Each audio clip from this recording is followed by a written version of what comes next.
Assalamualaikum warahmatullahi wabarakatuh. Halo teman-teman. Nah, balik lagi nih di video aku. Kali ini aku ingin membahas lagi tentang perkuliahan aku. Masih tentang perkuliahan, guys. Karena aku masih kuliah, gitu kan. Nah, jadi Senin kemarin itu aku kuliah seperti biasanya dari pagi sampai sore kayak gitu kan. Capek, pasti capek karena setiap minggu dalam 6 bulan tuh harus begitu terus kan. Nah, terus tapi nggak apa-apa ya, kita nikmatin aja karena pasti ada fasenya juga, ada masa juga kita bakal kangen gitu kan sama perkuliahan gitu. Nah, terus Senin kemarin tuh aku kuliah, kita masuk mata kuliah yang namanya public speaking. Nah, sebelum kita mulai ke bukan perkuliahan ya, maksudnya sebelum kita mulai ke materinya gitu kan dalam public speaking ini, dosenku menjelaskan bahwasannya ada kebijakan baru, yang dimana kebijakan baru dalam kampusku tuh yaitu UIN.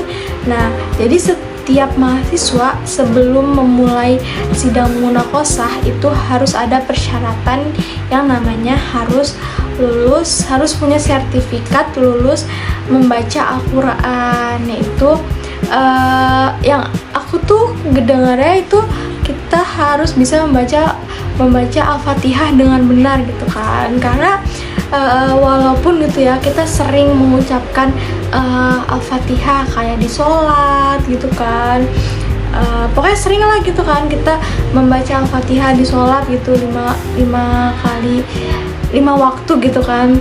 Di sholat 5 waktu itu kita pasti membaca Al-Fatihah kan, walaupun kita sering membaca surat Al-Fatihah gitu, pasti ada yang kayak bacaannya tuh masih salah gitu. Ternyata kayak pengucapannya yang bener kayak gini, kita malah ngucapin kayak gini. Nah, pasti itu kan ada kan, walaupun gitu kita merasa bahwasannya kita sudah benar gitu kan pengucapannya, pasti ada beberapa yang masih keliru gitu, salah gitu kan. Terus tajwidnya gitu takutnya masih belum jelas apa gimana kayak gitu, guys. Jadi untuk nanti kalau aku sidang, jadi kalau misalnya nanti aku mau sidang munakosah, sidang semhas, sidang hasil gitu kan, aku harus punya sertifikat lulus membaca Al-Quran. Nah, kalau aku udah punya sertifikat itu, aku bakal baru bisa untuk sidang munakosah, daftar sidang munakosah. Kalau misalnya belum punya ya belum bisa gitu, harus punya si sertifikatnya itu terlebih dahulu. Nah, bapaknya menjelaskan itu ketentuan baru dalam univ aku. Terus di situ bapaknya bilang kayak fakultasnya lagi mencari beberapa relawan, kayak anak-anak, kayak mahasiswa yang merasa bahwasannya dia bisa mengajari gitu, bisa membaca Al-Quran dengan baik, kayak terutama yang dari pondok pesantren. Kan pasti kalau di pondok pesantren kan pasti diajarkan gitu kan, beda yang dengan dari lulusan SMA. Nah, sedangkan aku lulusan SMA, guys, jadi aku tidak mendaftar. Nah, teman-teman aku tuh mendaftar. Nah, udah setelah bapak yang menjelaskan seperti itu, lanjutlah kita ke perkuliahannya.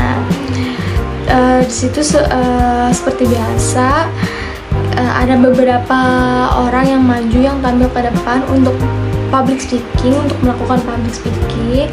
Setelah itu kita presentasi. Nah, kita kan presentasi kan, teman-teman gue presentasi kan. Nah, materinya itu tentang perbedaan dan persamaan ceramah dan motivasi serta praktik menyusun pesan bahasa motivasi persuasi. Nah, jadi membahas tentang perbedaan si ceramah dan perbedaan motivasi gitu. Nah, di sini tuh menjelaskan bahwa perbedaan ceramah dan motivasi ini yang pertama dilihat dari tujuannya. Nah, kalau ceramah ini tujuannya itu untuk menyampaikan ajaran-ajaran agama, kayak menyampaikan nasihat gitu, menyampaikan petunjuk gitu.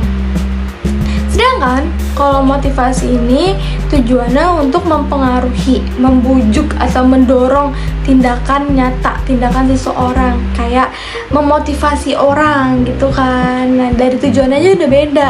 Kalau ceramah itu menyampaikan nasihat, kalau motivasi itu mempengaruhi atau mendorong tindakan seseorang gitu. Nah, terus habis itu dari komunikasi. Nah, kalau misalnya ceramah itu komunikasinya tuh searah dari dai, dari si penceramahnya kepada audiens. Nah, kalau motivasi itu bersifat persuasif, bersifat mengajak seperti itu. Nah, terus juga kalau ceramah ini kan mengajak audiens ke jalan yang benar gitu kan. Namanya juga kita ceramah, pasti kayak mengajak audiens untuk ke jalan yang lurus gitu. Terus kalau misalnya motivasi itu untuk menghadirkan inspirasi, jadi kayak memotivasi seseorang gitu. Nah, itu kita membahas tentang itu. Pokoknya Senin kemarin itu tuh bapaknya kita itu Senin kemarin itu public speaking itu kita bapaknya itu pertama bapaknya menjelaskan bahwa ada ketentuan baru itu guys. Jadi kayak semua mahasiswa itu harus punya sertifikat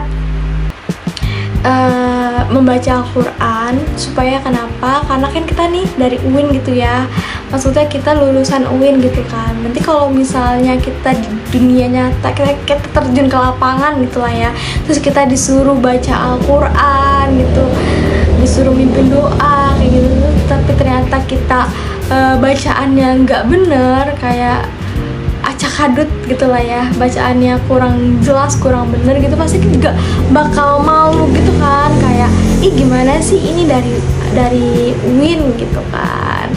Nah, terus itu kita presentasi juga gitu. Oke, segitu aja video kali ini. Sekian dari aku, kurang lebihnya mohon maaf. Wassalamualaikum warahmatullahi wabarakatuh. Bye bye. Kapan-kapan lagi.